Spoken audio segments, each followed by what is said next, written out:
연대기 성경 강좌 초급체 128강 강의를 시작하겠습니다. 예레미야서 6장에서 10장 내용을 함께 정리하도록 하겠습니다. 예레미야서 6장 내용입니다. 예루살렘이 침략을 당하게 된다는 예언의 말씀이 있습니다. 제야왕과 큰 파멸이 북방에서 엿보아 온다. 여호와께서 예루살렘이 벌받을 성이라고 하셨다. 예루살렘이 황폐하여 주민이 없는 땅으로 만드신다 라고 말씀하실 때 이 북방에서 오는 제야왕과 파멸은 바벨론을 얘기하고 있습니다. 백성들이 받을 벌에 대해서도 언급하고 있습니다. 하나님께서 분노를 거리에 있는 아이들과 모인 청년들에게 부으신다. 그들의 집, 밭, 아내가 타인의 소유로 이전된다. 타인에게 뺏기게 된다.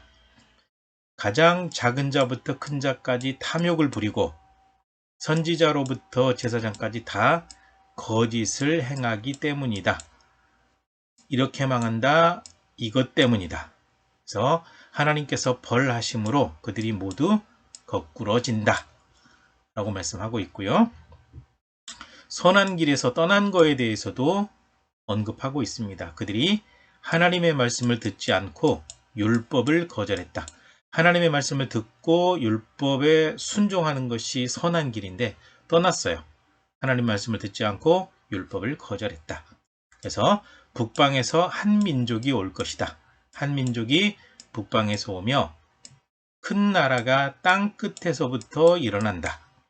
그들은 활과 창을 잡았고 잔인하여 사랑이 없다. 해서 바벨론이죠. 몽고 제국이 자기들을 거부했던, 항복하지 않고 받아들이지 않았던 나라는 완전히 초토화시켜 버렸거든요. 이 바벨론이 똑같다고 생각을 하시면 돼요. 그래서 대적한 나라들은요 완전히 박살을 내버리거든요. 그렇게 된다. 예레미야서 7장입니다. 7장. 삶으로 드리는 예배를 하나님께서 말씀하십니다. 유다 사람들에게 길과 행위를 바르게 하라. 즉 삶을 똑바로 해라. 그죠?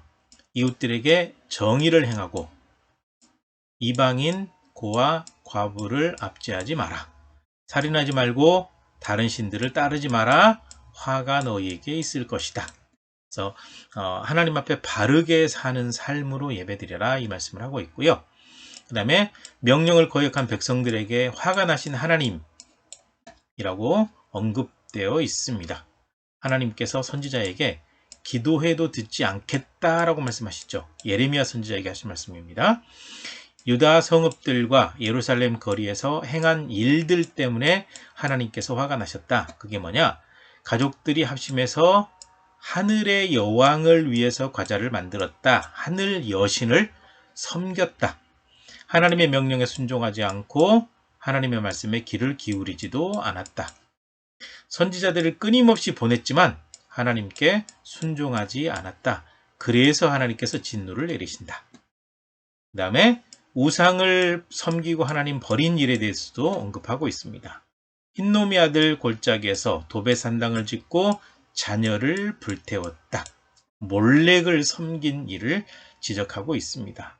너무 많이 죽여서 죽음의 골짜기가 되었다. 자기 자녀를 신에게 갖다 바치는 아주 어리석은 일을 한 거죠. 그러므로 유다에 기쁨과 즐거움이 없고 황폐하게 될 것이다 라고 말씀하고 있습니다. 흰놈이 아들 골짜기 최근 사진 있어서 한번 가져와 봤습니다. 바로 이 지역에서 몰렉을 섬겼다라는 거죠. 그 다음에 예레미야 8장입니다. 사는 것보다 죽는 것을 원하게 될 것이다. 사람들이 유다왕, 지도자, 제사장, 선지자, 주민들의 뼈를 끌어낸다. 악한 민족과 사는 사람들이 사는 것보다 죽는 것을 원하게 된다. 차라리 죽었으면 좋겠다라고 할 정도로 악한 민족을 통해서 큰 고난이 있을 거고 징벌이 있을 거라는 말씀이죠. 유다의 죄와 벌을 말씀하고 있습니다. 정직하지 않고 악을 뉘우치지 않고 각자 살고 싶은 대로 살았다. 여호와의 규례를 알지 못했다. 율법을 버린 거죠. 가증한 일을 행할 때 부끄러워하지 않았다. 우상을 섬기면서도 그것이 부끄러운 일인지 몰랐다. 그래서 여호와께서 그들을 진멸하신다. 그들에게 아무것도 주지 않으신다. 술법으로도 제어할 수 없는 뱀과 독사를 그들 가운데 보내신다. 상징적인 표현이죠. 이렇게 징벌하시겠다라는 거죠. 그래서 선지자의 괴로운 마음이 언급되어 있습니다. 슬프고 근심이 가득하고 위로받을 수 없을 정도로 마음이 병들었다. 지금 예레미야 선지자의 마음입니다. 조각한 신상, 이방의 헛된 것들로 이제 우상 섬기는 거죠. 그걸로 하나님을 떠나 있어서 하나님을 매우 화나게 만들었다. 백성이 상하였으므로 자신도 상하고 슬퍼하며 놀라움에 잡힌다. 하나님께서 화가 나시니까 백성들을 치시겠죠? 그것 때문에 선지자가 너무 마음이 괴롭다라는 겁니다.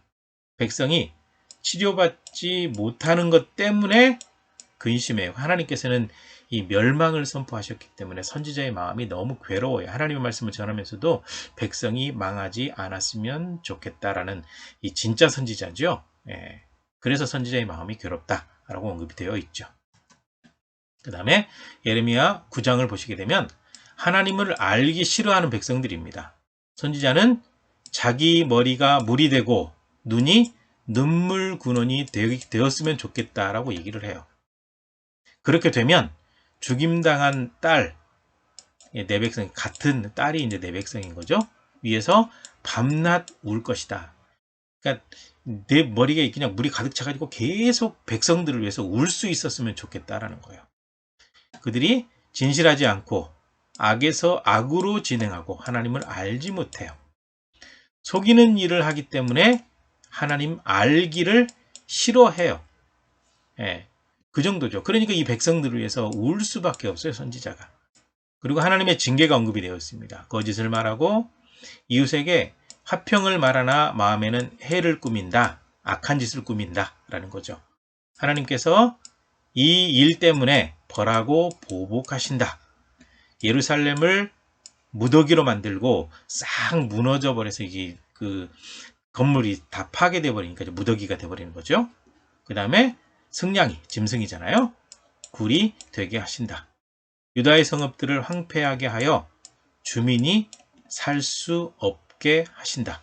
그들을 여러 나라에 흩어버리신다. 바벨론으로 끌려가고 이집트로 도망가고 다른 나라로 도망가고 여러 나라에 흩어져 버리게 되죠. 그리고 진멸되기까지 칼을 보내시겠다라는 거죠. 그 정도로 이 유다 백성들이 하나님으로부터 멀어져 있었다라는 거죠. 그리고 사랑과 정의와 공의를 행하시는 하나님에 대해서 언급하고 있습니다. 곡하는 부녀를 불러와, 원래 이제 그 슬프게 곡을 해가지고 벌어먹고 사는 사람들이 있거든요. 이게 곡하는 부녀들이에요. 불러와 애곡해서 눈물이 떨어지게 하라. 불러다가 곡하는 사람 불러다가 제발 좀 울어라. 울어, 좀 울어. 이렇게 언급하고 있죠. 요한은 사랑과 정의와 공의를 땅에 행하는 자인 줄 깨닫게 하신다. 할례 받은 자와 할례 받지 못한 자를 하나님께서 다 벌하신다. 공평하게 벌하신다. 사랑이 있으시고 정의로우시고 공의로우신 하나님이 바로 사랑과 정의와 공의로 똑바로 심판하신다. 이렇게 언급하고 있습니다. 그 다음에 10장입니다. 예레미야 10장. 우상은 다 헛된 것이다 라는 거죠. 여러 나라의 우상은 헛된 것이다. 기술자들이 도끼로 만든 것이다. 은과 금으로 꾸미고 목과 장도리로 흔들리지 않게 고정해 놓았을 뿐이다. 그리고 우상은 화를 주거나 복을 주지 못하니 두려워하지 않아도 된다. 우상 숭배에 대해서 완전히 꼬집고 있습니다. 그리고 하나님은 참 신이시다. 여호와는 이방 사람들의 왕이시다. 주와 같은 이가 없다. 이방 나라도 하나님의 통치권에 있다라는 거죠. 여호와는 참 하나님이시고 살아계신 하나님이시다. 천지를 짓지 아니한 신들은 망할 것이라고 말해야 한다. 하나님만 인정해야 된다. 하나님이 진짜 신이다. 그렇게 언급하고 있죠.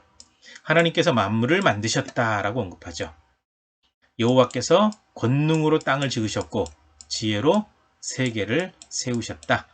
천지를 하나님께서 창조하셨다는 거죠. 우상은 거짓 것이고 하나님은 만물을 만드신 분이다. 그리고 이제 백성들의 탄식이 나오죠. 여호와께서 이 땅에 사는 자를 이번에는 내던지실 것이다. 이번에 진짜 경고만 하는 것이 아니라 반드시 내던지신다. 그들을 괴롭게 해서 깨닫게 하시려고. 그러니까 바벨론을 통해서 남유다를 멸망시킨 이유가 뭐냐? 괴롭게 해서 깨닫게 하시려고 그렇게 하신 겁니다. 그렇게 되니까 백성들은 상처로 인해서 괴로워서 탄식을 할 수밖에 없다. 심판으로 인해. 그러니까 하나님의 심판이 그렇게 이루어질 것이고 이번에는 반드시 이루어질 것이고 백성들은 탄식하게 된다. 이렇게 분명히 경고하고 있습니다. 오늘 여기까지입니다. 수고하셨습니다.